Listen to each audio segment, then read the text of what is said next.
Hello दोस्तों, नमस्कार दोस्तों। आज हम चर्चा करने वाले हैं यूपीपी के जो एग्ज़ाम है उसके बारे में, जो कि एग्ज़ाम 17 और 18 फरवरी को होने वाला है। समय बहुत ही कम बचा है, मुश्किल से 20 दिन बचे हैं। उस समय में हमको कैसे तैयारी करना है, किन चीज़ों पे फोकस करना है और किन बातों को ध्यान में रखना है ताकि हमारा एग्ज़ाम क्रैक हो सके। क्योंकि भीड़ तो बहुत है, लेकिन भीड़ में हमें अपने आप को साबित करना है कि हम कितने होनहार हैं और हम किस लायक हैं। तो अगर हम इस वैकेंसी को छोड़ देते हैं तो हमारे पास आने वाले समय में कोई वैकेंसी नहीं है और बहुत ही मुश्किल है। तो समय अच्छा है और हमारे पास वैकेंसी ज़्यादा हैं। इसमें अगर कोई अच्छे से तैयारी कर सकता है तो उसका यूपीपी के एग्ज़ाम में आसानी से क्वालिफाई हो सकता है। तो दोस्तों, हमको किन बातों पे ध्यान देना है, जैसे हमारा 4 सब्जेक्ट आने वाला है। पहला हिंदी, दूसरा मैथ, तीसरा सोशल साइंस, चौथा हमारा है रीजनिंग। सबसे ज़्यादा वेटेज अगर है दोस्तों, इसमें सबसे ज़्यादा रीजनिंग का वेटेज है। अगर हम रीजनिंग को अच्छे से तैयार कर लेते हैं तो हमारा समझ लीजिए कि 30% नंबर तो आसानी से आ सकता है।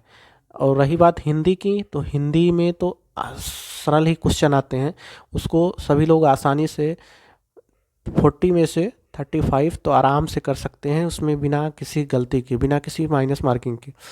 तो दोस्तों, अगर हम हिंदी और रीजनिंग पे ध्यान दें तो हमारा 50% पेपर आसानी से हो सकता है। हमको लाना कितना है, 70% नंबर अगर हम लाते हैं तो हमारा आराम से यूपीपी में सिलेक्शन हो सकता है। तो 20% हमको कवर करना है मैथ और उससे सोशल साइंस से। सोशल साइंस में क्या क्या आता है, सामाजिक विज्ञान में आता है हमारा, साइंस आता है तीनों, फिजिक्स केमिस्ट्री बायो। उसके बाद हमारा आता है ये हिस्ट्री ज्योग्राफी इकोनॉमिक्स पॉलिटी, सब आते हैं। तो इन सब को हमको अच्छे से कवर करना है।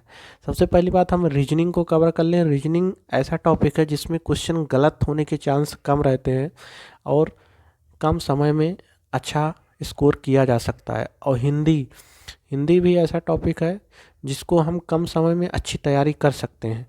तो आप सबसे पहले, जो भी दोस्त हमारे यूपीपी की तैयारी कर रहे हैं, वो रेगुलर प्रैक्टिस सेट करें। कम से कम 2-3 प्रैक्टिस सेट, एक सुबह एक शाम एक दोपहर, दवा की तरह उसको लीजिए। वो बहुत ही फ़ायदा करने वाला है आप लोग को। इससे क्या होगा कि एग्ज़ाम में बैठने का आपको एक्सपीरियंस से एक महसूस होगा, जिससे आप एग्ज़ाम को आसानी से क्रैक कर सकते हैं। नहीं तो यहाँ आप कर ले जाएंगे, लेकिन वहाँ पे क्या होता है, एग्ज़ाम में इतना प्रेशर होता है, अगर आप पहले से पेपर करके नहीं जाएंगे तो आपको टाइम पता ही नहीं चलेगा कब 2 घंटे बीत गया उसमें। तो आप यहाँ पे जब रूम पे बैठिए तो ओएमआर के साथ बैठिए, ओएमआर को लेके गोला करते रहिए और साथ में क्वेश्चन करते चलिए। तब आपको एकदम एग्ज़ाम जैसी फीलिंग आएगी और आप टाइम को कंज्यूम कर पाएंगे। अगर आप टाइम को कंज्यूम नहीं कर पाए तो समझ लीजिए पूरा समय बर्बाद चला जाएगा। और ये ऐसी वैकेंसी है, इसके बाद कोई वैकेंसी दूर दूर तक नहीं आने वाली है। आप लोग एकदम मेहनत से और लगन से जुट जाइए और इस एग्ज़ाम को क्रैक करने का एक सुनहरा अवसर है। और इस अवसर को जाने न दीजिए अपने हाथों से, क्योंकि बड़ी ही मुश्किल से ये वैकेंसी आई। रही बात बुक्स की, तो बुक्स आप जैसे प्रैक्टिस हिंदी की करना चाहते हैं तो आदित्य पब्लिकेशन बेस्ट बुक है। मैथ आप एस डी यादव से कर सकते हैं, उसमें इनफ है, काफ़ी क्वेश्चंस आपको सेम टू सेम मैच हो जाएंगे। और अगर बात की जाए रीजनिंग की तो सकते हैं आर के झा की बुक, वो आप ले सकते हैं, उससे अच्छी प्रैक्टिस हो सकती है। और लूसेंट काफ़ी है जो आपको जीएस के लिए, उसमें सारे सब्जेक्ट हैं, history geography economics science computer हर कुछ है उसमें, तो आपके लिए वो बेस्ट बुक है।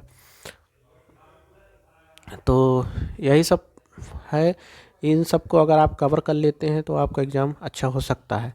इसी के साथ नमस्कार, जय हिंद, जय भारत।